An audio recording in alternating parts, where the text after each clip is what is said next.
Okay, we are recording, so that is great. And then now, you can see attendees.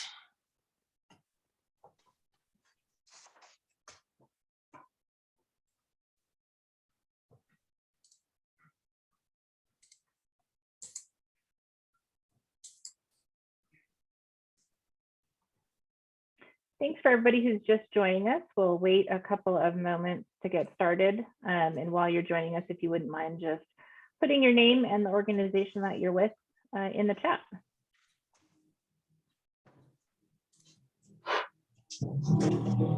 Hi, everyone.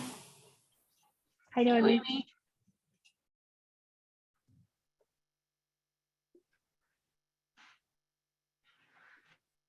All right, looks like it is 3 o'clock on the dot, so we'll go ahead and get started. Thank you to everybody for joining us here today at the City of Reno to talk about the city's new tree protection standards. When you have a moment, we'd ask that you just enter your name and organization into the chat, and then we'll go ahead and get started. Before we do that, though, we do have an announcement that we would like to make in Spanish as well, in case we have any Spanish-speaking participants today. So, Noemi, if you wouldn't mind just kicking that off for us. Gracias. Gracias a todos por estar aquí en esta presentación. Este taller va a ser en inglés. Los materiales también los tenemos disponibles en español. Si gustan esta información en español, los materiales, y igual hablar con alguien que hable español sobre esta nueva ley que va a estar sobre los árboles, por favor, en el símbolo de abajo hay una mano. Si imprime esa mano, imprímelo así para que les mande a ustedes un mensaje, agarrar su información, así para comunicarnos y tener esta información disponible para ustedes en español. Damos unos momentos también si pueden poner en el chat su nombre y la organización que están representando, también para tenerlos en el record. Muchas gracias. Noemi, thank you. And we were just asking if anyone, any of our participants here today prefer to have a conversation with staff in Spanish. Please enter their contact information in the chat so that we can follow up with them and schedule that time together. All right. So we're going to go ahead and get started with the presentation. Thank you again, everyone, for being here. My name is Kelly Mullen. I'm a principal planner with the City of Reno. Here with us today, we also have the City of Reno Urban Forester, Matt Basil, as well as our Parks and Recreation Director, Jamie Schroeder. And they'll both be available to answer questions after we go through the presentation. Our presentation today should take about 15 minutes, just to walk through the project itself and some of the code changes, and then we'll get to input from the group, which is the primary reason that we are here today.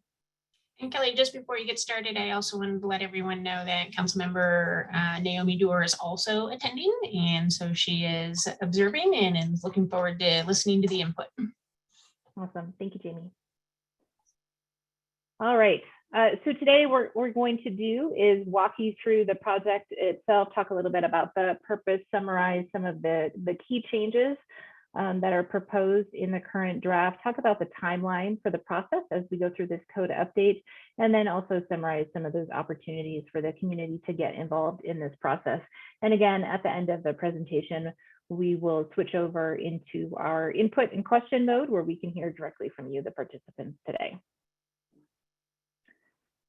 So just to start off, I'm not going to go through the details on this page, but what you will see here is 3 different adopted plans from the City of Reno that have a number of tree protection related and tree canopy related goals adopted by the City Council. And this is just a summary. What you see on the screen, a summary of some of those goals and policies that Council has adopted that really look to increase the tree canopy within the City of Reno and really place a priority on that green infrastructure. So our existing standards in the Reno Municipal Code, I would guess that most of the folks here on the call today are probably aware that landscaping is generally required when there is a new development that goes in. What those requirements look like will be based on the use itself, what it is specifically that's being proposed for the property. But generally speaking, you will see standards and requirements related to the number and type of trees and other vegetation that need to be installed with that development, the requirements for irrigation, planting size, ground coverage, etc. And for certain types of permits, we do also require that an inventory of existing trees on site be provided. When it comes to tree removal, we do require mitigation when trees are proposed to be removed in the front yard and for street trees. But again, it's only in those areas, the front yard and street trees. And then of course, any landscaping that is required to be installed needs to be maintained. And if it is not maintained, there are potential penalties to not maintaining it. And of course, public trees being part of our green infrastructure, those are more heavily protected. At this time, permits do need to be obtained to remove them. And if you remove them, there is generally a requirement to replace them and or pay an in lieu fee. So that's just a high level summary of some of our existing standards related to trees. So what are the issues? What problems are we trying to get at with this code amendment?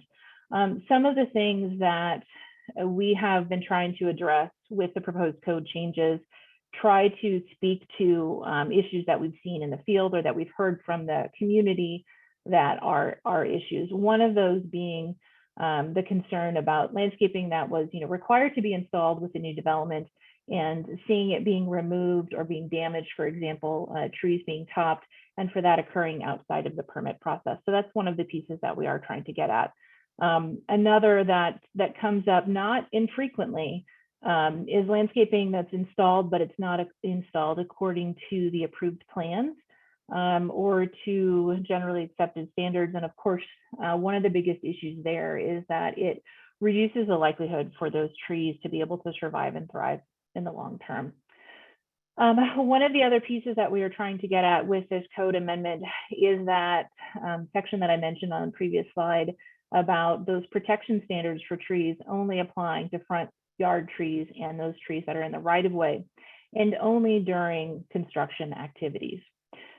Something else that we've heard from the community about the current codes in place right now is kind of gray areas when it comes to when tree protection standards are applicable, how trees are appraised and valued, who is responsible for maintaining trees, especially those in the right of way, and then penalties when the standards are not adhered to.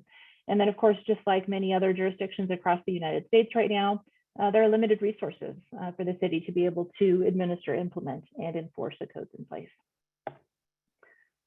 So with some of those issues in mind, a draft was provided to the Reno Urban Forestry Commission back in September. And over a period of 6 workshops from September to December, the Reno Urban Forestry Commission did provide significant input and changes to that initial draft.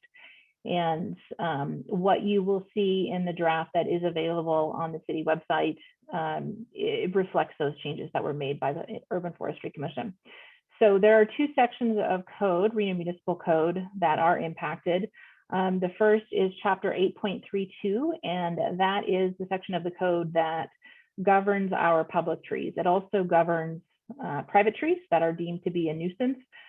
Within that chapter, you'll see a number of clarifications related to standards and responsibilities.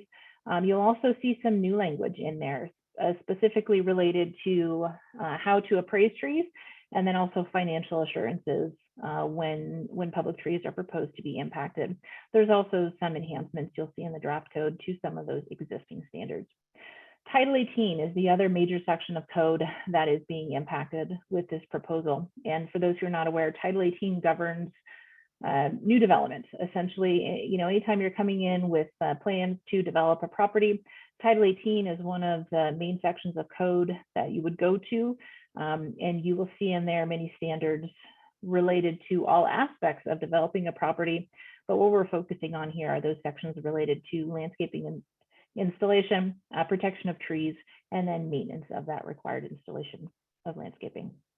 One of the big changes in Title 18 is related to an expansion of those tree protection standards, specifically on private property. You'll also see a number of clarifications, procedures being streamlined, that sort of thing in both of those chapters. So what we're going to do now is go through some of the specific changes in both Chapter 8.32 and in Title 18. We've got 2 slides here focused on Chapter 8.32. Again, that is the section that governs public trees. You'll see an enhanced purpose section and some new definitions that are aiming to really help to clarify some of the terms that you will see within those code sections. You'll also see a brand new option related to private landmark trees. Right now, we have a section for designated public landmark trees, and those are generally when it's some sort of pretty impressive specimen to get designated as a landmark tree. And so there is a new option that has been added to the new draft related to designating and incentivizing the designation of private landmark trees. One of the other big changes that you'll see in Chapter 8.32 is a clarification of maintenance responsibilities when it comes to street trees. When there is a property owner that abuts a street tree, who is responsible for what? And we're looking to add some clarification in that section to ensure that those adjacent property owners are aware of their responsibilities versus those of the urban forester. And then also creating or codifying, I should say, a process for when one of those abutting property owners wishes to actually remove a public tree that's not currently scheduled for removal. And then you'll also see a new section in that chapter related to how public trees are appraised, as well as a brand new simplified appraisal option for those who choose to select it.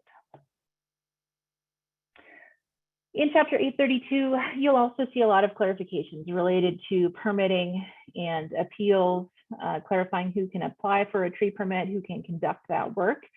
And then for folks who are developing a piece of property where they would potentially be impacting a public tree, and with those construction activities cannot necessarily protect that public tree to the degree required.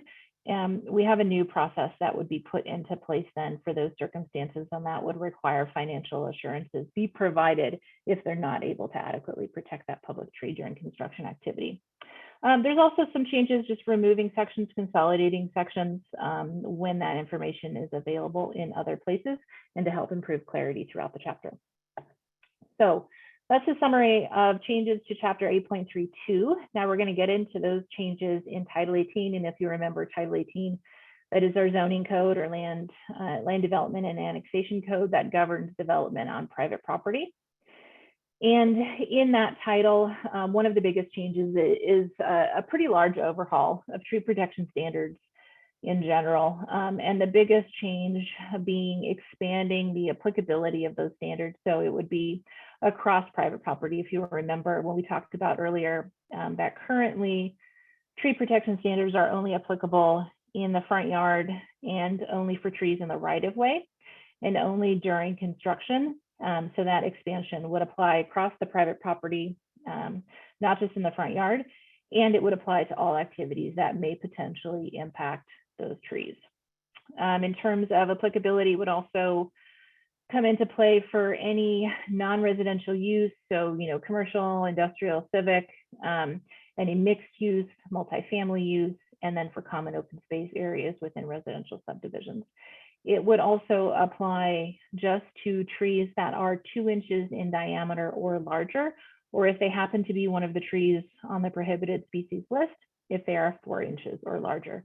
And just a note about that, currently it's called the prohibited species list in our standard details for the city, but that nomenclature is expected to change during this process. There are some exemptions built in. Those would be for single family homes when it comes to thinning activities related to defensible space, and there's an approved defensible space plan. And then of course, when there's imminent safety issues. So again, changes to those tree protection standards, what you will see in that section is really a higher priority placed on incentivizing, preserving existing trees, and then adequately mitigating for the removal of private protected trees. And so what that looks like in terms of some of the details, we get into those here. When it comes to incentivizing preservation of existing trees, if the tree is over 6 inches in diameter, One tree that's over 6 inches in diameter would count as 3 trees credited towards new landscaping that's required by the code. And then kind of scaling that down in size, if it's a tree that is between 2 inches and 6 inches in diameter, preserving a tree of that size would allow for a credit of 2 trees credited towards the new landscaping required to be placed on site. Currently, our code allows for up to 30% of the preserved trees to count towards new landscaping requirements. We're bumping that up in the current draft, bumping that up to 50%.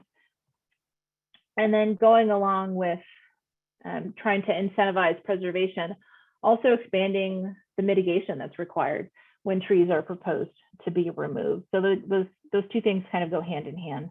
Also would be based on the size of the tree. So for species that are on that prohibited list that are 4 inches in diameter or larger, they would essentially have to replace at a ratio of 50%. So for example, if the property owner was proposing to remove 2 4-inch trees that are on the prohibited species list, they would need to replace those trees with 1 additional tree that is not one of the prohibited species.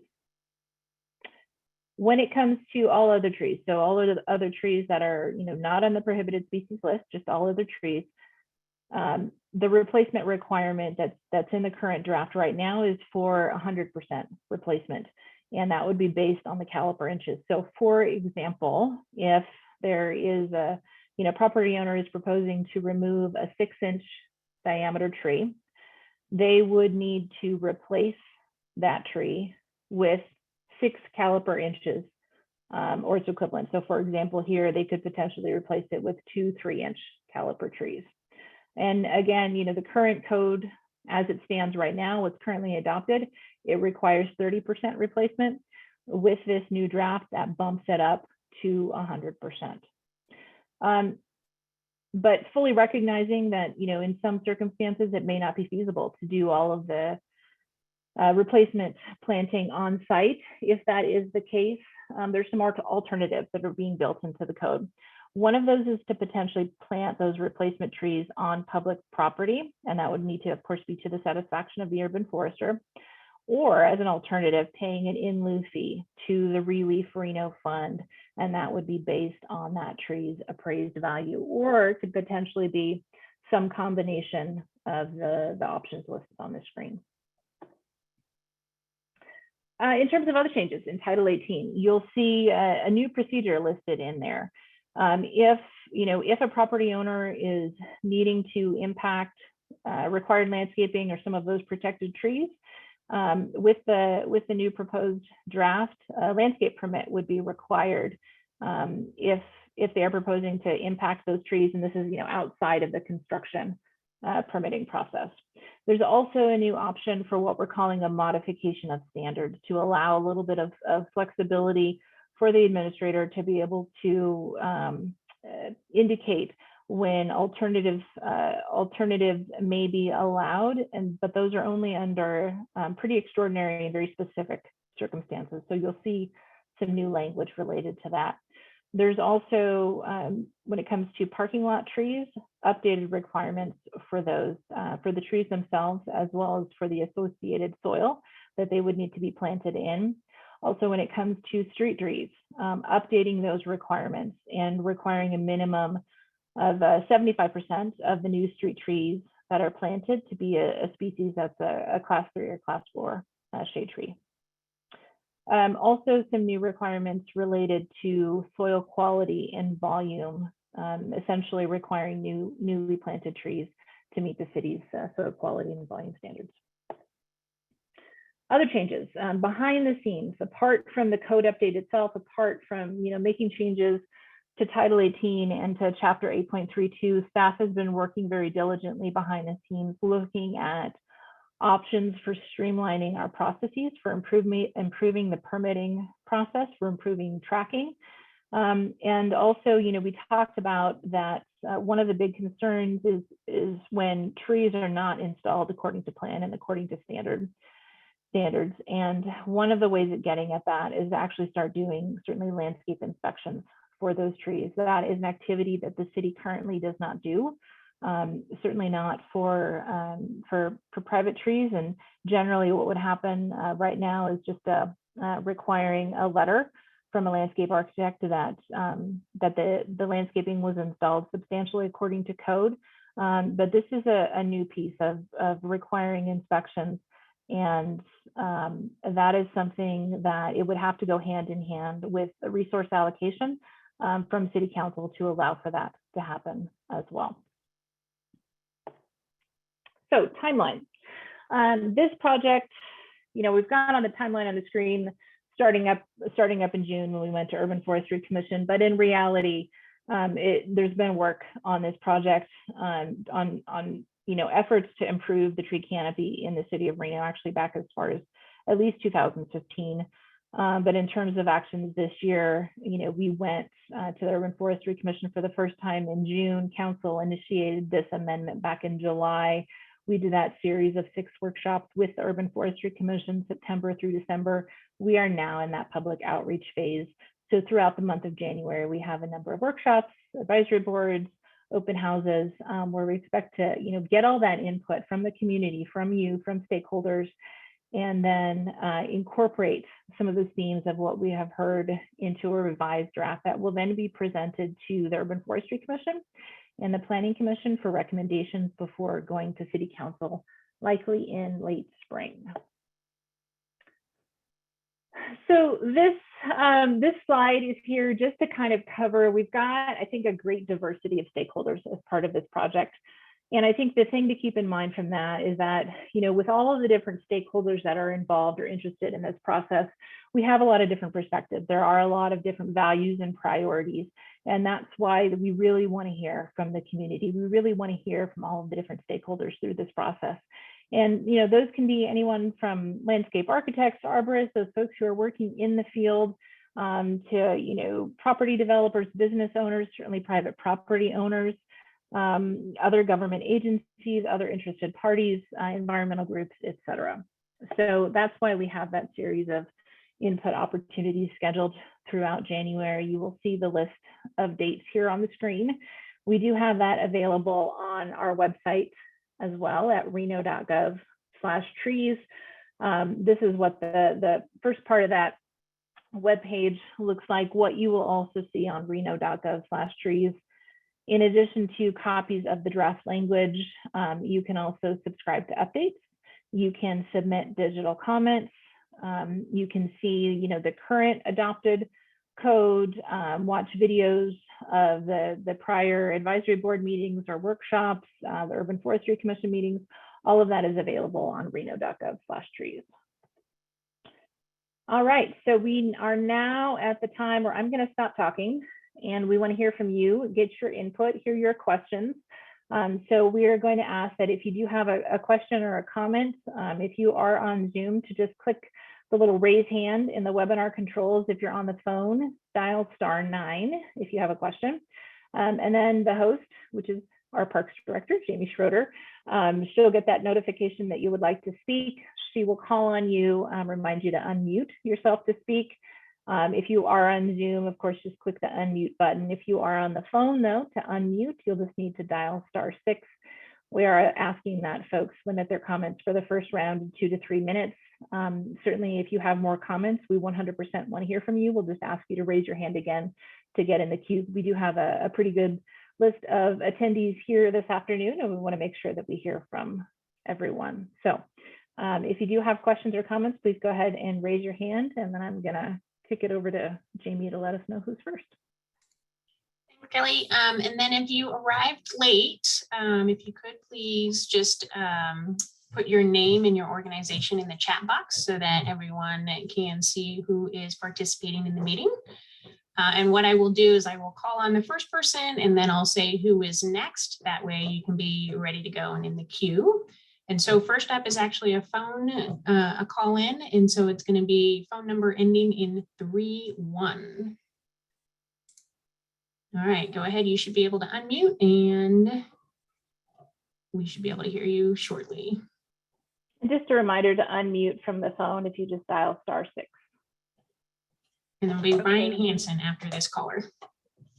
This is Wanda Cardinelli, and I'm sorry to bother you. I tried to go to the NAB, but I didn't get the notification about this until after the NAB meeting was actually happened.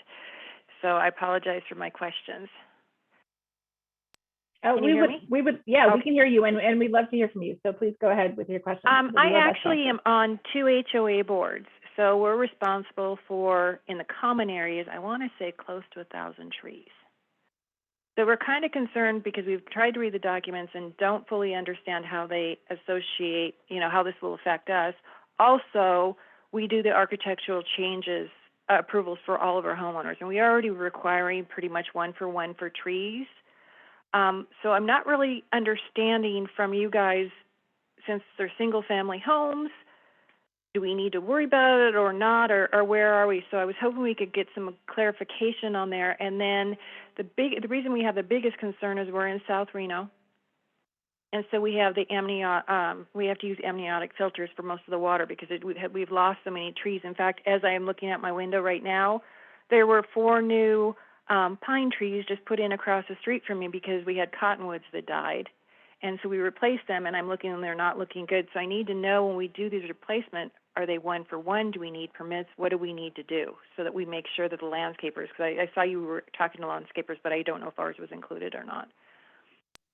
Wanda, great questions. Thank you for those. I'm going to go through the first 2 myself, and then I'm going to kick it over to our urban forester, Matt Basil, after that. So just in terms of applicability, so the current draft of code does have an exemption built in for single-family homes and single-family lots. So for those property owners, removal of trees, again, with the current draft, would not be impacted. When it comes to common areas of single-family subdivisions, those are not exempted. So any removal or potential negative impacts to trees in those areas would potentially be impacted. And again, the threshold there is if it is 2 inches or larger in diameter, or if it happens to be a tree on the prohibited species list, if it's 4 inches or larger. So that's specific to, if you're going to be impacting a tree in a common area for a subdivision. And so that would require a permit then? Yes, based on the current draft of the code, and again, nothing adopted yet, but yes, that is the proposal. And that process, assuming that it's not, removal is not related to, say, a construction activity where you're already getting a building permit or grading permit for something else, then you would come in for a separate landscape permit to ensure that the protection standards are being met, appropriate mitigation is occurring, all of that. And then, so you would need you would need the permit then for, like we do through certain sections we've broken off. So like next year we had scheduled from South Meadows all the way down to past Long Meadows on Veterans Expressway.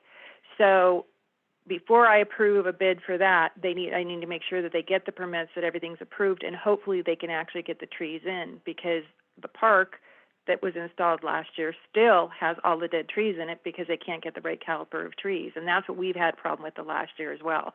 We've had to change the type of trees we put in because they couldn't get the right trees in and large enough for us, because we have in our own CC&Rs, everything must be larger than 2-inch caliber that's put in.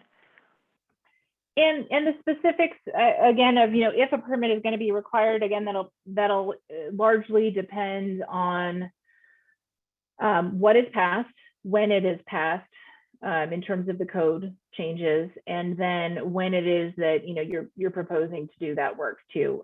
Because at this point, certainly it's these new code changes are simply proposed. Nothing has been adopted there. I do want to point out, though, just because you had mentioned the Long Veterans Parkway, certainly if it is in the right of way, then the urban forester would be part of that process as well. And when it comes to the tree protection standards, it's a little bit different when it is a public tree versus a private tree.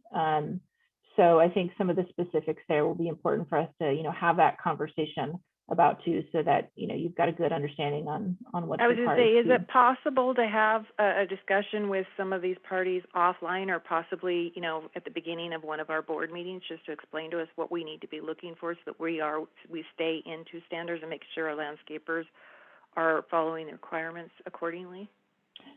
Certainly, and I would encourage you to reach out to me via email and/or Matt Basil, and, you know, certainly even if, let's say, those trees along Veterans Parkway that you referenced, if those happen, any of those happen to be in the right of way, and even before we have all of them on South Meadows and Veterans are in the right of way. So that's why I mention it, is because we know we have to take care of them. And the other issue we had with those, and why we were asking, because the manager did ask me, she said, we really need to understand this, because those two streets have a lot of accidents and a lot of trees get wiped out. And so we need to know, you know, usually right now, if a tree got wiped out, someone would go ahead and call me and say, okay, this is over the limit that we can approve. Do you guys approve it? We send it out to the board. We all approve for the landscaper to get out and get that tree cut down and removed, and the new one ordered, and so that it can get installed right away.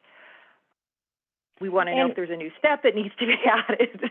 Absolutely. And Wanda, just because you mentioned that those are in the right of way, that's something that, you know, any changes there, even right now, before we even talk about, you know, the proposed code changes, getting anything adopted for that, even now, that's something that you should definitely work with the urban forestry team. I'm going to ask if Matt can potentially put his email address in the chat, so that you can reach out to him and talk to him about some of that directly. I really appreciate that. Yeah, thank you for the question. Great question. All right, and I believe that Jamie had said that Ryan Hansen was up next on the comments and question list.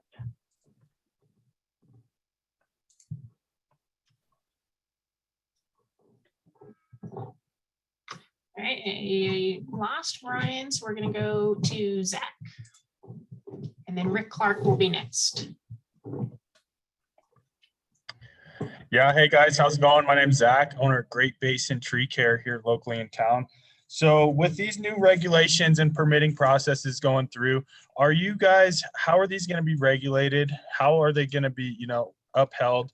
And then what are going to be consequences for those folks that are not following regulation? And are you only going to be like with Wanda's situation, with those right-of-way trees and Matt being involved with being the urban forester, are you guys only going to allow a certified arborist to then do the work on those trees and only permit certified arborists?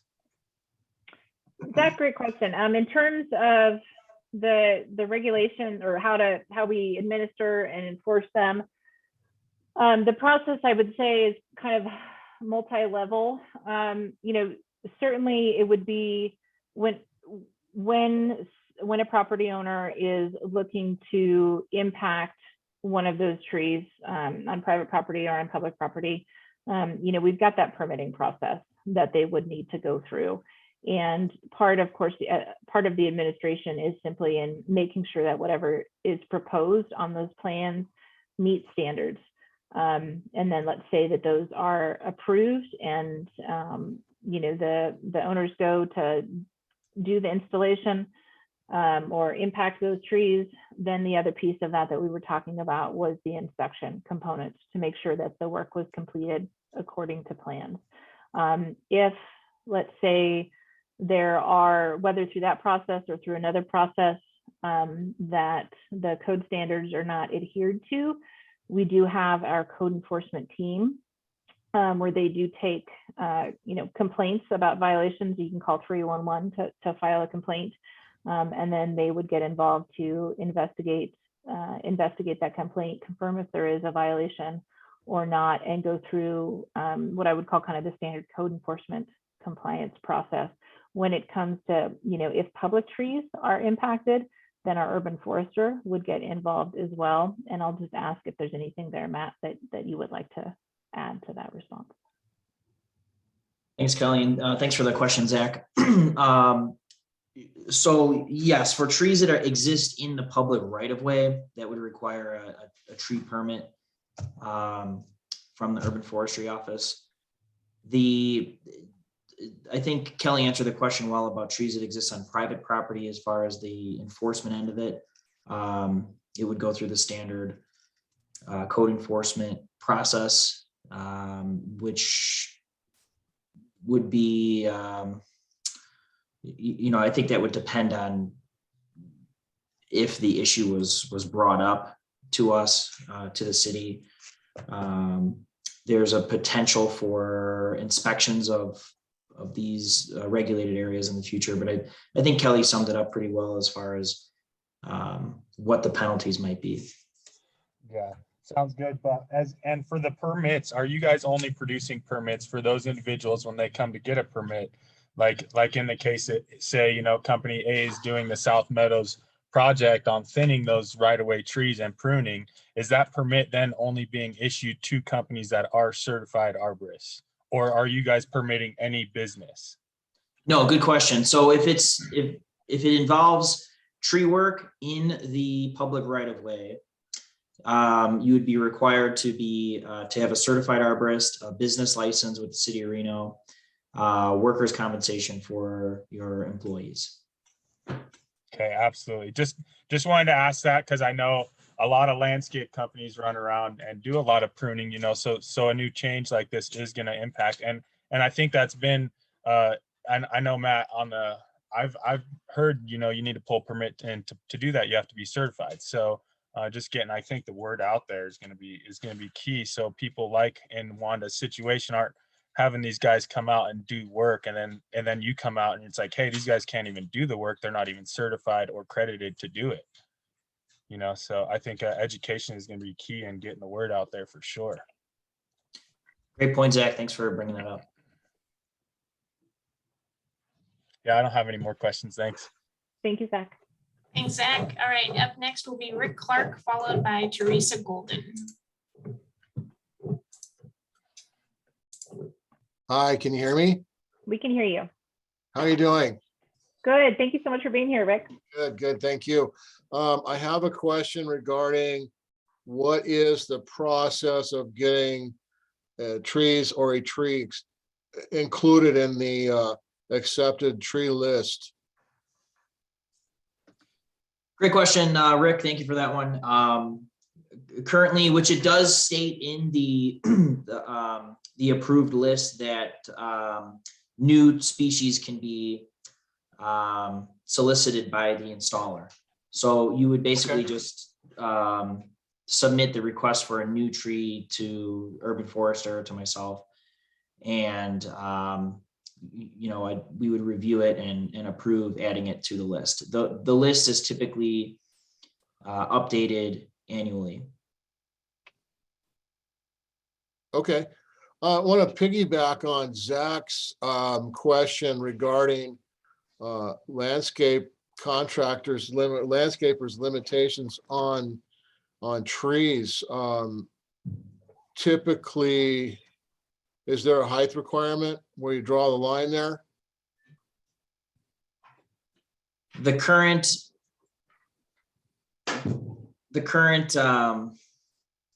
where the current proposed code does not address that. Okay. We are, just to clarify, Rick, it's so at least what's in the proposed code for right now, it's the arborist requirement is specifically for trees that exist in the public right of way. So there's nothing specifically in there requiring trees to be maintained by an arborist on private property. But that's also why we're having this technical stakeholder meeting. So if anyone has comments regarding the ability of different types of service providers to do tree trimming on different types of property, please do bring that up. of course. I guess my question is, historically, landscapers aren't really supposed to go above 15 feet. And so I guess my question was, in relation to that, the trees under 15 feet are usually pretty immature. And does the city require an arborist for that kind of work, like just routine trimming of removal of suckers or anything like that?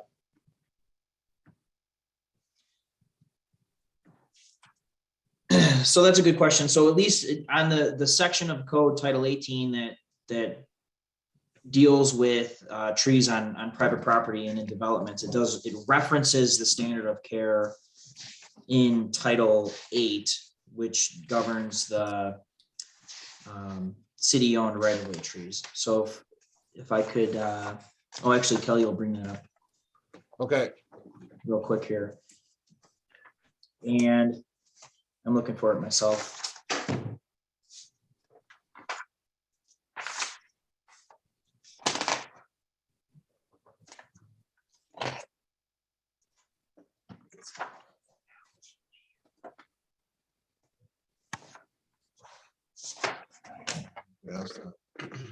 Yeah, they did mention soils. Yeah.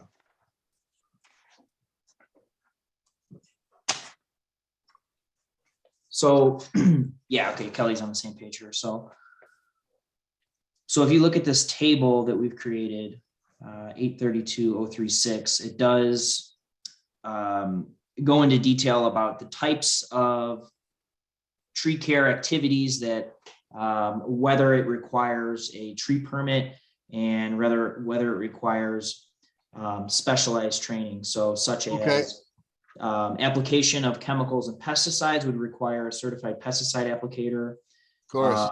Irrigation installation would require someone, or it requires that the irrigation is installed per the city standard details.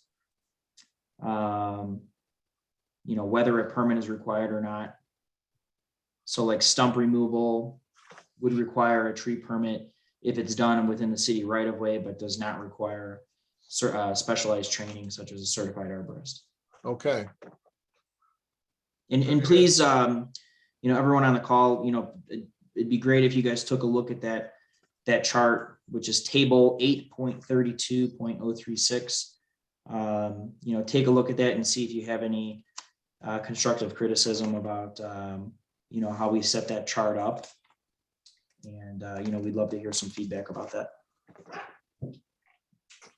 And I just want to add to that too, section 8.32.060 is where you'll see that the language in the code about, the certifications required for doing that work on trees that are in the right of way, whether it comes to, trimming them, pruning them, or applying pesticides. So it kind of provides a little bit more context and detail. The table is our summary for that, and you'll find those details in these two sections, section 8.32.040 and 8.32.060. Okay. Great questions. Thank you, Rick. One more question. Go ahead, Zach. Zach here. I just have a question about soils. You briefly touched on it. Are there any steps being taken to improve and protect the microbiomes, the biological organisms that are living in the soil, feeding the trees? Because as you know, you can plant a tree, it may survive for a while, but without the proper nutrients, proper microbiomes, all that good stuff, it's not going to last. Putting in another tree there is just like a band-aid, not a fix. Is there any steps being taken in that regard? Good question. So we do have a soil specification as far as the chemical and physical composition of soils that are acceptable for tree planting within the landscape. This specification is relatively broad.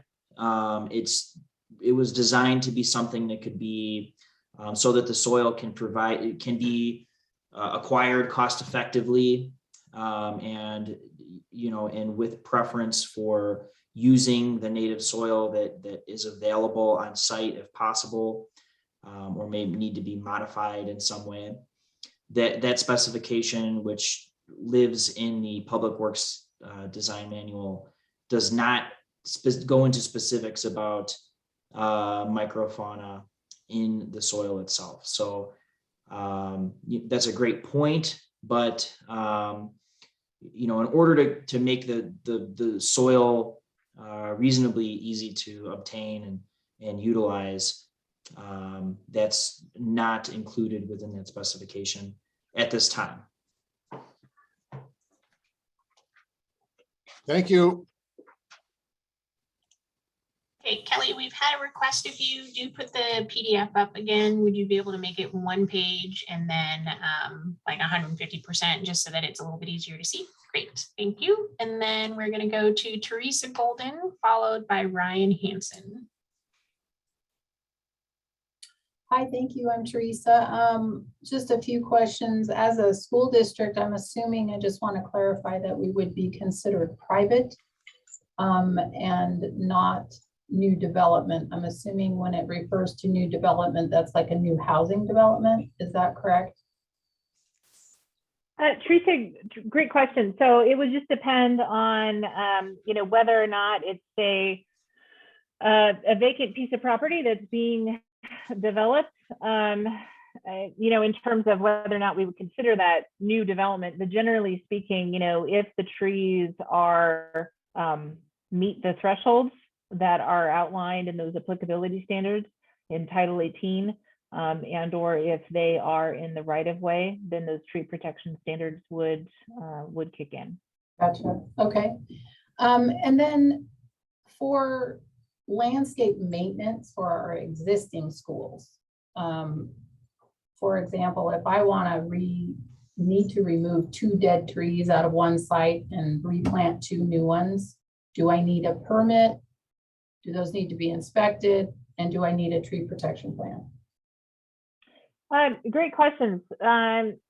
So the school district, it's kind of interesting. The school district is a little bit different in terms of permitting requirements and what is required or not by state law. So that piece of it, I would want to investigate a little bit more to be able to give you, as a representative of the school district, an accurate response. But generally speaking, yes, anytime that you're looking at impacting existing protected trees, if they fall under that classification, under that definition, then the tree protection standards would come into play. And assuming that the work is being done outside of a construction where a building permit is required, then the landscape permit would be needed. And I'm just going to ask I don't know if Matt has anything that he'd like to add to that answer. Sure. So I'm just looking at section, so Title 18-04-105, under the definitions and applicability, you'll find the definitions of private trees. And if maybe it's helpful, I'll just read it right now. So under applicability, this section applies to existing and newly planted trees meeting the criteria identified below. Private trees. This section applies to all non-residential mixed use and multifamily residential developments or uses and common open space within single-family residential developments. The standards apply to all activity, including construction, grading, land disturbance, linear infrastructure, sidewalks, roadways, or other that may adversely impact existing private trees that are 2 inches in diameter at breast height or greater, or 4 inches diameter breast height or greater for trees on the city's prohibited species list. Trees that meet these criteria are referred to as protected trees in this section. Okay.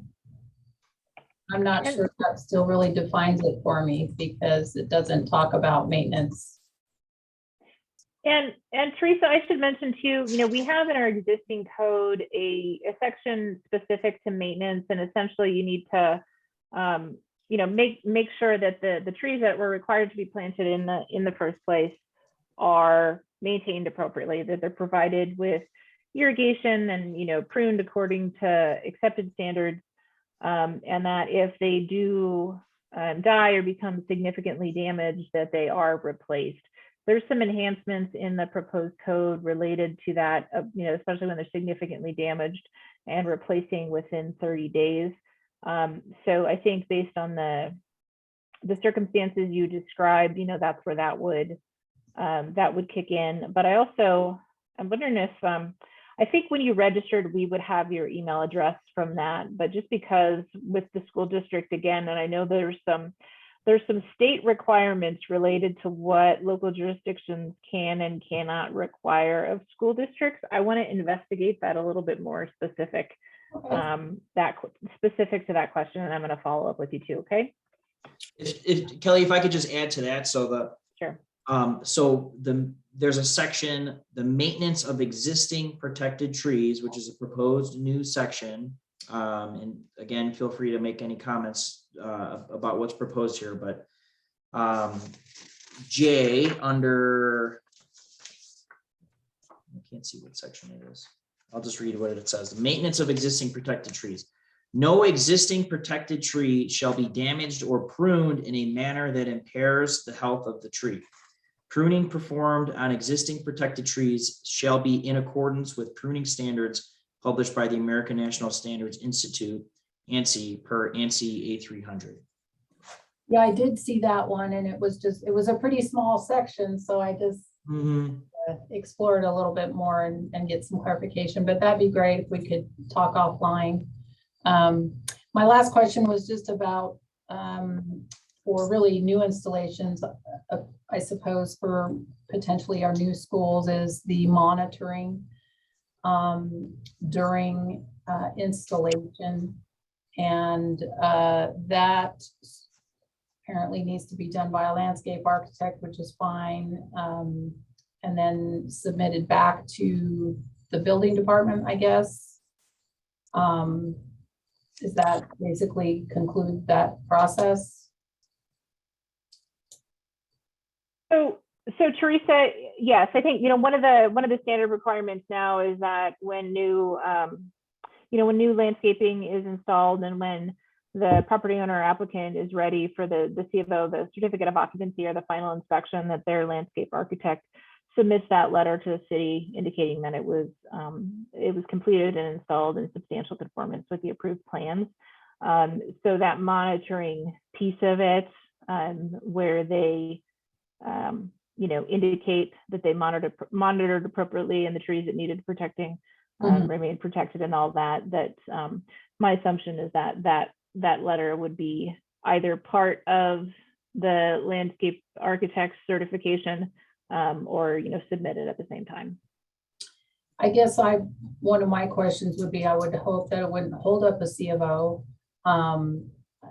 Obviously it needs to be done and needs to be submitted back to you guys, but in the big picture, sometimes that may not be possible timing wise. But also, we hire construction management firms, third party, to do those types of inspections. Is it possible that that could be done by our construction management inspector, third party, instead of the landscape architect? I'm just throwing it out there as a question, just again, as options. Teresa, I think that's a great question. I just want to get a little bit of clarification in terms of what you're requesting. So you're saying that instead of the project's landscape architect certifying that that the landscaping was installed according to the plans, you're talking about a third-party inspector that's not a landscape architect? Correct. And with, I guess maybe tell me a little bit more about, would they have like landscape architects on staff? Do they have another certification or stamp of some sort generally? No, I'm just asking the question because, they're on site every day already, where my landscape architect might be walking the site maybe 1 or 2 times at the end of the project to ensure, yes, everything's installed correctly, but maybe they're not there every single day to monitor. And Sure. Okay. which would mean extra money for me, Absolutely. And, Matt, if you've got that section pulled up already when it speaks to the monitoring, Did we say the specific frequency in that draft code? No, I don't think it does. Okay. And I don't think that, you know, in that, having that in there, I don't believe that the intent was for it to necessarily be a, you know, everyday monitor on site all day kind of thing. So I think that's something that we can speak about a little bit more internally and provide more specifics in terms of expectations for that. It's a really good point that you brought up. Thank you. Yeah, it does say periodically, but yeah, it'd be helpful to define that a little bit better. I think that's all I had. Thank you very much. Thank you so much. Kelly and Matt, correct me if I'm wrong, but is there a landscape certification, a landscape architect certification already required at some point in this process? For the plans, on the private side, we're talking about for the, you know, what's in Title 18, Okay. for submitting those plans, yes. Landscape architect would need to create those, and then at the end of the process, and we're talking about, you know, when it's associated with a building permit, new development coming in and submitting those landscape plans, and then also for that confirmation that the landscaping was installed according to what was approved. And there would be an landscape as-built at the end, right? So we've got in the proposed draft, there is some updated language that essentially requires, you know, if changes are made to the landscaping plan, that those need to be submitted to the city. And then, you know, any changes, we should have a new plan that is on file, and then just that confirmation at the end of the process related to it being, you know, installed in substantial conformance. So I think all of those things will go together. But because, you know, there's that new requirement that is in the proposed draft for if it changes, submit a new plan, that should theoretically function as a very close to an as-built. Okay, great. Thank you, Teresa. Up next will be Ryan Hansen, followed by Harrison Murray. And then we have a question in the chat box that I will read out loud.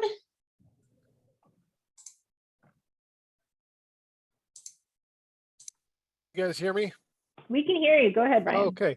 Mine's easy actually, because our office, we reviewed the document. We just have our comments, but I don't want, Kelly said we could cut and paste them online, but could we just do a letter and submit that to, I don't know, maybe you, Matt, or someone else, just with our comments?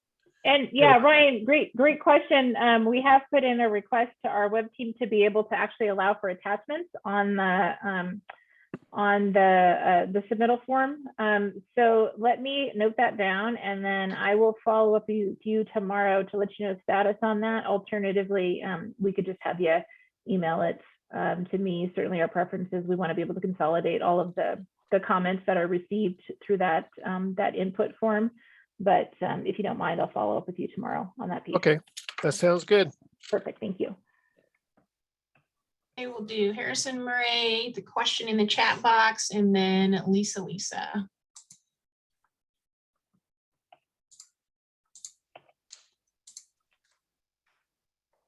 Can you hear me? We can hear you, Harrison. Go ahead. Awesome. I actually had the same question as Ryan, but I did want to know, when is the latest that you would need any comments that we put together? You know, certainly the sooner the better, just so that we can start to kind of digest everything that is submitted. But we are holding the series of workshops through January. So I would, you know, and I think our last advisory board meeting is now on January 31st. So I would say that would be ideal if you could get it to us before then. But certainly the earlier the better. More appreciated. But we'll Sounds take good. it. We'll try and have those by next week. Awesome. Thank you so much. Thank you. Okay, the question from the chat box is from Wanda. Do we have any idea how much these fees are or how they are determined? So Wanda, I'm gonna interpret a little bit, or if you're available, or if Jamie, if she's still on, if we could maybe bring her over so she could speak to the question a little bit more. In terms of the fees, I'm wondering if she's talking about like the in lieu I'm on. fee. Oh, perfect. If you wouldn't mind adding a little bit of context Okay, on that. so because we do our HOA budgets the year before for this year, I'm wondering how bad this is going to impact our budget. So is it per tree? Is it per project? How is this all figured out? Great. So great question. And part of it is going to be dependent on, again, we have a draft right now, taking it through the process. Right. I don't know at the end of the day what's going to get adopted by city council. So it's a little bit hard to predict in that fashion. But don't we already have something that we have to do on this? That I just want to make sure when I'm approving this stuff that I'm asking, have we already gotten these, like the Veterans Project, like I mentioned, does Matt already charge a fee to do this? Great question. So for what's in place right now for those tree removal permits over in forestry, Matt, correct me if I'm wrong, but I believe that those are currently a no fee permit. Is that accurate? That's correct. It's a no fee permit. Okay. So the next question I had, because I was on the line as well, I didn't realize that you were taking them from there. So, but I know we had our declarants leave, and I know they didn't do everything correctly. And on the drainage district, it's in the wetlands that they put in 290 trees. And right after they put them in, they lost like 150 because of the animals in there. And it's like, okay, so then they went in and they replaced them all. And then we got in trouble because it's affluent water going into Steamboat Channel. So it's like, why are these trees there anyway, other than to get established and then let them grow? So I know for a fact they had 60 die that we just made them put back in before they left, and then they just dissolved their LLC and walked away. So what do I need to do with those trees? I mean, since they're in the wetlands, they're not on really a right-of-way, they're partly under Army Corps, but it was the city of Reno that required them to be there. So Army Corps says, no, we don't have any jurisdiction. So what do I do with those trees? So Wanda, great question. And my suspicion is that, whatever work was done in that wetland area probably was processed through some sort of a use permit, maybe a special use permit for impacting the wetland area. It was under a bond, and they got their bond released, and then they didn't really worry about it that much. It was just under us that I had been on the board, and I knew they were there and that they'd cut them down. And I said, no, you need to put those trees back. If the city required them, they need to go back. So right, and we have a different section of code related to wetlands and stream protection that there's current requirements in place and a whole manual related to procedures and permitting for wetlands and those significant hydrologic resources. So I think that this is something that it would be good if we could follow up offline and then get. That's what I was just going to say. I think that maybe why don't I follow up offline, and then we can kind of talk about what our needs are and which boards maybe you need to explain this to, because a new declarant is very unaware. There's from California, they're unaware with city, everything they've learned is from me. Okay.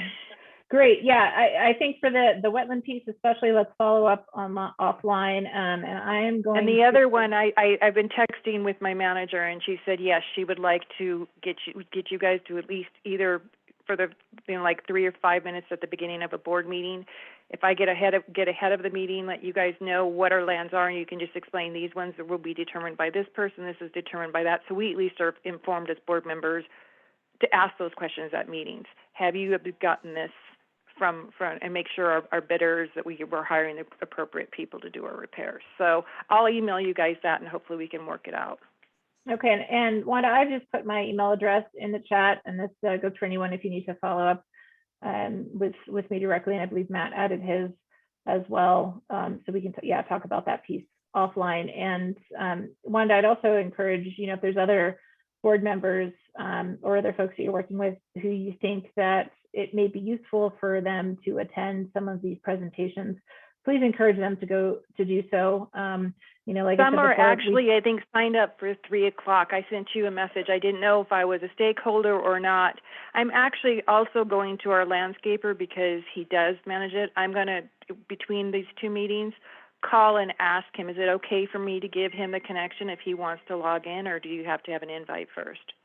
Oh, no, no invite needed. These are public meetings, so certainly he can Okay, attend, so if you if he needs it, I can just forward the email and have someone from his office call in or make arrangements if they, because I know a lot of them speak Spanish, and if his higher up guy speaks Spanish, then maybe they can make arrangements to just make sure that they understand how, because I mean, when you might contact tracks and stuff for, you know, $120,000, $130,000 a year, you don't want to be having to hire somebody else for $150,000 on top of that contract. Not to mention that the HOAs may not have it in their budgets to do it. Yeah, please feel free to forward them the registration information. They can also register themselves at reno.gov/trees. But in addition to the workshop we have at 5:30, we have a series of other opportunities throughout January. That's on absolutely on that website perfect. Okay. Yeah, I don't think it's going to take a lot of it. I think it doesn't pertain to, so I think a lot of my fears have been eliminated. I was just thinking we had to go back through all the ARCs for the last 10 years and start telling people they needed to put trees back in their yards. Sure. And yeah, like I said, you know, we are in draft form right now. So going through that public input process to collect feedback from the community, and it'll likely be later this year when we do get something adopted. So the thing that I would say is, just from an HOA perspective, to remember where the budgets are. If you're going to hold HOAs, plus HOAs, not all of them meet monthly. So their approvals and stuff take quite a long time. So like for us, we're meeting already in January because we've learned our lessons that if we wait until April or May, our landscaping doesn't get put in the queue for all these landscapers till October. So we're wondering how much longer this process will take us. I mean, you mentioned you don't have the staff. So let's say I only need 6 trees. How long does that take to get approved? Are we adding another year, or are we adding another 6 months to our schedule for maintenance? You know what I'm saying? You say 30 days. You know, most of our landscaping came in at below caliper this year.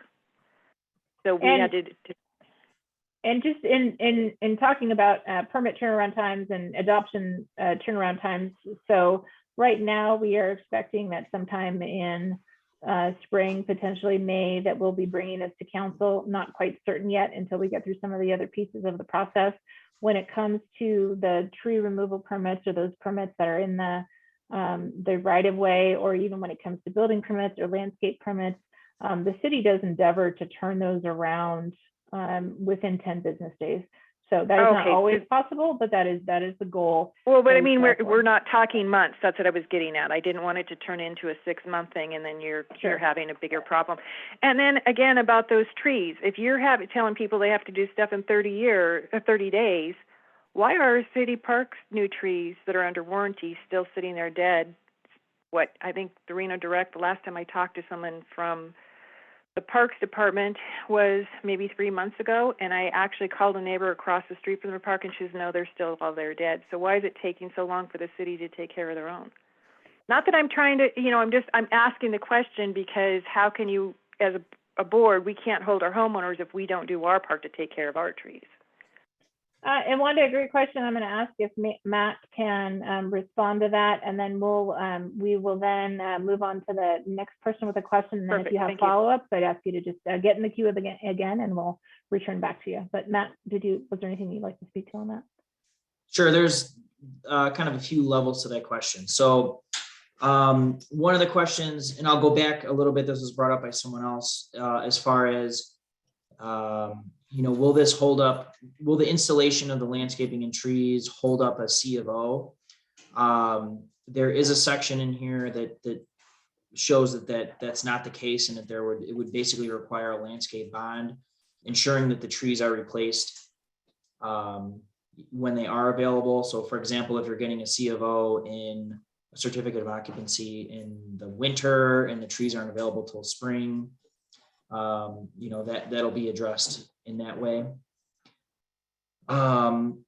As far as the 30-day compliance, this is typically addressed via the code enforcement process, which is a general code enforcement process.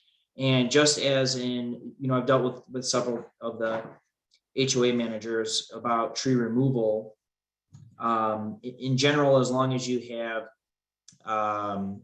if you're dealing with it and there's a plan to get them replaced, then, that would prevent any enforcement action. So for example, as it is right now, if we require a hazardous tree to be removed, some of the HOA managers have said, okay, well, we contacted our arborist and we've accepted their proposal. They're going to get it done in 45 days. We say, okay, let us, thank you. Let us know when it's complete. So it's as far as basically goodwill. It's basically goodwill. As long as you're being proactive in trying to resolve the issue, you don't have to worry about the strict 30 days. The 30 days is your goal, but you take real world conditions into account for that, as long as you've taken the good faith effort of trying to resolve the issue. Absolutely. I mean, if there's a code enforcement case, the case would remain open until It was resolved. until it's officially addressed. But there won't be an enforcement action taken as long as there's reasonable effort to, mitigate the issue that's going on as far as the replacement of the trees. Thank you so much for your Sure. answers. Sure. And then Thank you, just Wanda. quickly to touch on, the city trees, like I'd imagine you're probably talking about Cyan Park, which was a new development. And that was the way that the structure of the warranty was set up, and that, they need to wait until X day for the inspection to address which trees are dead and need to be replaced. And, unfortunately, that's kind of the way that contracts and projects work, as unsightly as it is. And that's, I think that kind of touches on how I just explained, that there's as long as there's a reasonable expectation of the trees are being replaced in a reasonably timely fashion, then that's kind of how we anticipate this to go. Perfect. So as I meant, you're going to have the same leniency towards the HOAs or whoever is doing this as you give yourself. As long as everybody's treated fairly, I think that's wonderful, as long as you're working towards it and it's a project. So thank you again. I appreciate that. Wanda, thank you. Jamie, who did we have up next? All right, we have Lisa, followed by Kenneth Crater. Sorry, it's Lisa Ortega, but hey, I might have, Anyway, so I just have two comments and just a quick question. And one of the things I just want to say that I appreciate where this is going, because we know that, healthy cities have good canopy coverage, and that canopy coverage really depends on what's happening in the residential, in that, there's only so much city park and trails, and it really does kind of come down to what's happening within the neighborhood. So I really applaud that effort. I also applaud you're pushing these, promoting better standards in the tree care industry. And I applaud that too, because it's time, one bad cut in the wrong season and you got to start over, and they're just worth so much more than that. And my only question is, so if I'm a homeowner and I have to remove a 6-inch DBH tree, are you guys would you work with me? Because I could very easily go down to the nursery and get 3 2-inch trees, and while immature, I would have room for them. But is there anything in there to limit later overcrowding? Lisa, great question. And it reminds me, I want to kind of reiterate one of the exemptions that you will see in the current draft for single family homes and lots are exempted from the tree protection standards, meaning that those single family homes in the current draft would not need to do the replacement mitigation. Okay. And I can speak to that too, though. Just, that question also, let's say if it was on a property where those tree protection standards do apply, that it was the replacement requirement was on a inch per inch caliper basis. So yes, if you remove, for example, a 6-inch caliper tree, that it would need to be replaced with 6 caliper inches, which could potentially be 3 2-inch trees or, 2 3-inch trees. And that certainly the preference is to have those replanted on site, but recognizing that, there may be potential issues or that may be undesirable, that alternative options have been introduced in the proposed draft too. And that's where you'll see those options for, as an alternative, planting them on public property in accordance with the requirements of the urban forester, and or paying that in lieu fee to the Relief Reno Fund based on the value of the tree. So those are some alternative options as well. Did that answer your question, Lisa? Yeah, yeah, sorry. That, I was also just one more thing, and I put in the chat that if you look through the entitlements process and you're looking at, businesses that have lost their trees and you want them to add those in, something that we really find here is even though the tree was there, it's the wrong tree for the signage. And so even though, we're still a driving community, and I just saw a lot of tree loss because of the existing signage. So when you go through that entitlement process, maybe they could develop different signage, or, maybe you would have some kind of grant funding for that, or just finding a way that driving to see the business and the trees work together, because we get a lot of tree loss for not being able to see signage. We also have a lot of businesses fail because people driving by can't see them. Yeah, Lisa, great comment. And talking with our code enforcement team, that is one of the most heard reasons when it comes to trees in like business parking lots or around businesses being topped or removed. That often it came back to that desire to ensure that the trees were not actually blocking the business signage, and that is something too that I think, I don't know if we have specifically listed actually in our current, approved tree list in terms of locations, but that might be something that I'm looking at Matt on the screen when I say this, that if we don't have that in there, that might be something that we can potentially writing it down. Perfect. Consider adding, because yes, totally recognizing that is a concern of our business community of wanting to make sure that they can continue to be seen, by the public. And making sure that there are not conflicts there. So great comment. Thank you. Thank you. All right, thank you, Lisa. Next up is Ken Crater, and no one else has their hand raised currently.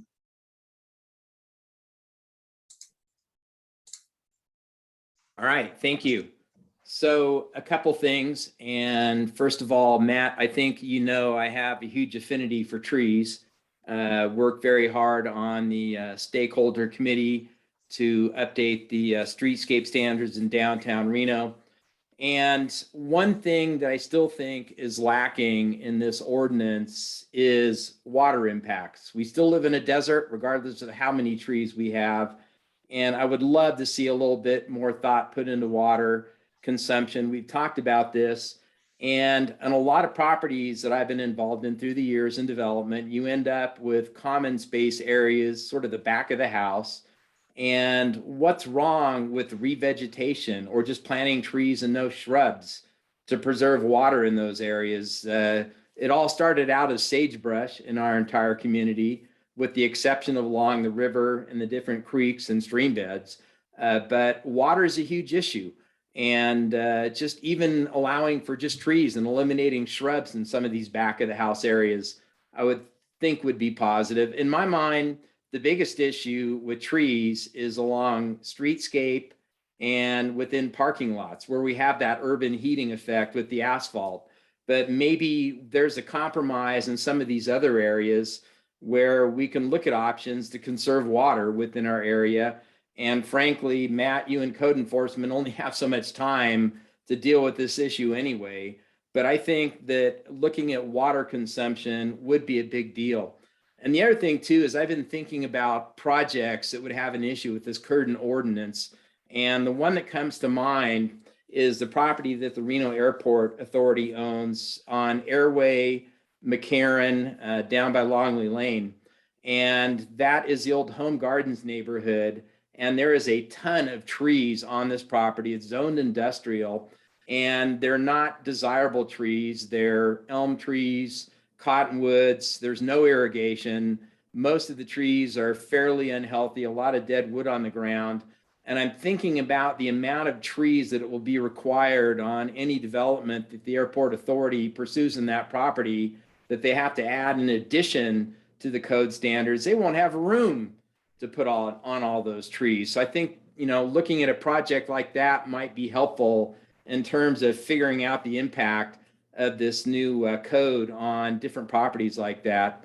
And plus, the other thing too is, if you plant a class 4 tree, obviously you have a much different spacing than if you plant just a small flowering tree.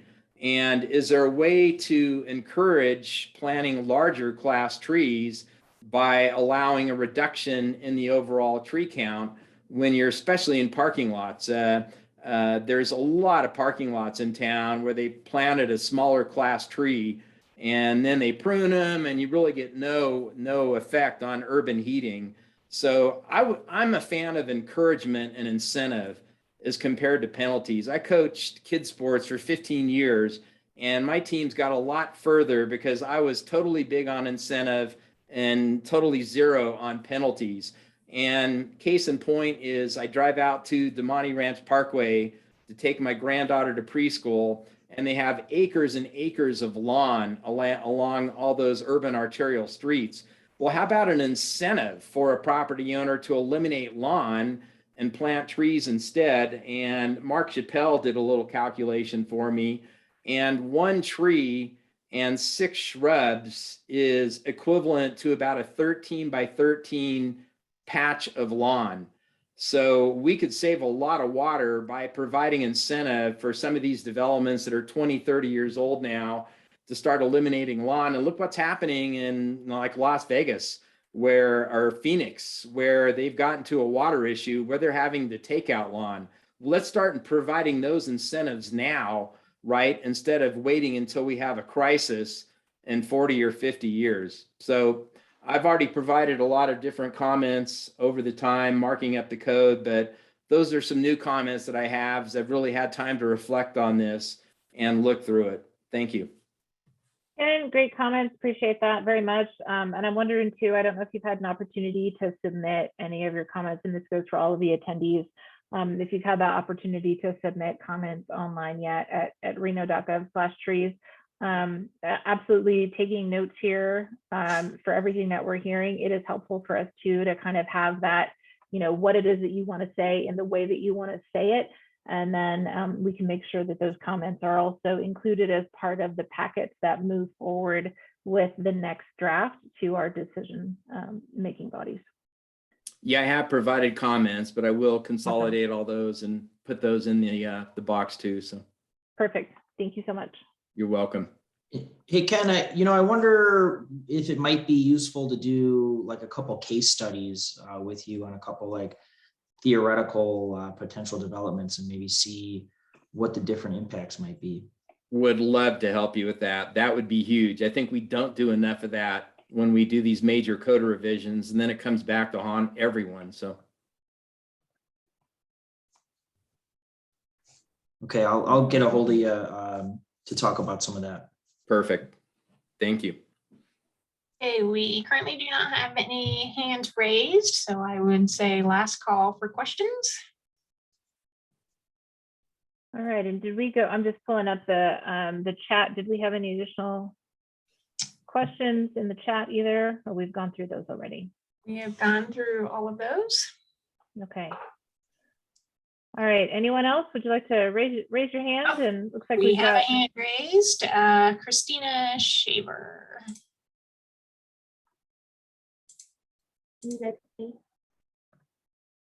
Hey, Christina. Yeah, we can hear you, but maybe speak up just a little bit louder. Get a little closer to my speaker. Apologize. Oh, there we go. My name is Christina Bailey Shaver. I work for NV Energy.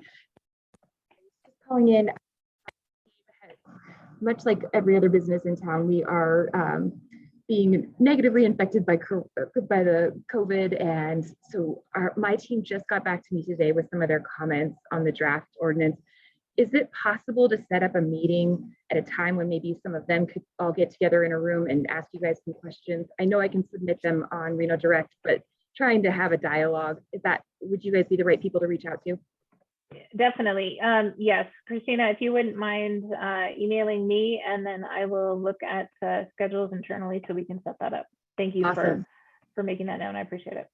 Of course. Thank you guys for all you're doing. These meetings are really great and very informative. Great. Thank you. Any other questions or comments from anyone in the group? You know what, if I could just bring up, since Christina's here from NV Energy, we are talking internally about some specific different approaches to tree preservation for existing utilities during maintenance activities. So for example, if NV Energy needs to remove a tree that's on top of a gas line or something, the requirements for replacement would not be the same as they are for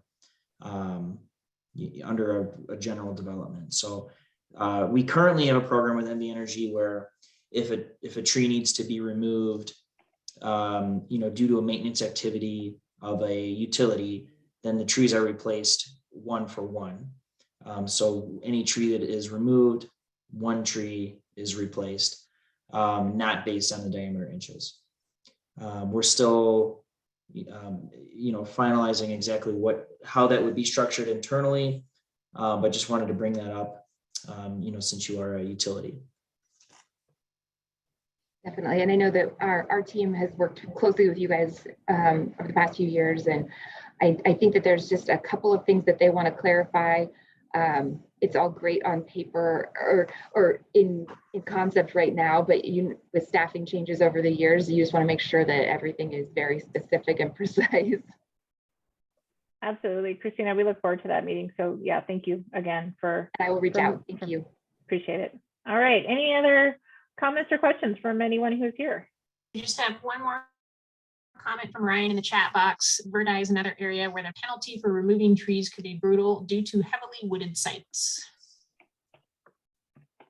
Thank you for that. All right. Any others? Last call? I'm not seeing any other hands getting raised. So thank you everyone for coming today to sitting through our presentation and having the conversation with us and sharing your comments and input. Again, if you haven't had an opportunity to read the Urban Forestry Commission's draft and would like to subscribe to updates and or submit comments digitally, please do so at reno.gov/trees. Same goes for, if you leave this room and you wind up with additional questions, please feel free to reach out. And again, we will be having another workshop in about an hour now at 5:30, very similar to the one that we just had right now. And we'll also be going to the neighborhood advisory boards and holding a couple of open houses through the end of the month. So thank you again, everyone. Have a wonderful rest of your Thursday. Take care.